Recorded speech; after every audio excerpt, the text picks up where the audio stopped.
ಈ ಜನುಮವೇ ಆಹ ದೊರಕಿದೆ ರುಚಿ ಸವಿಯಲು.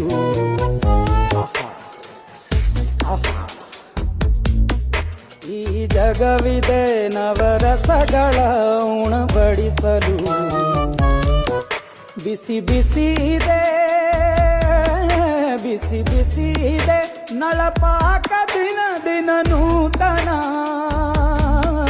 ಈ ಬಿಸಿಯುವಾರುವ ಮೊದಲೇ ಎಲ್ಲರ ಜೊತೆಯೇ ಮೆಲ್ಲುವ ಕಲೆಯ ಜೀವನ ಜನುಮವೇ.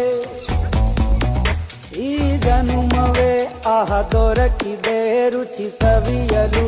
ಈ ಜನುಮವೇ ಆಹ ದೊರಕಿದೆ ರುಚಿ ಸವಿಯಲು. ಈ ಜಗವಿದೆ ನವರಸಗಳ ಉಣ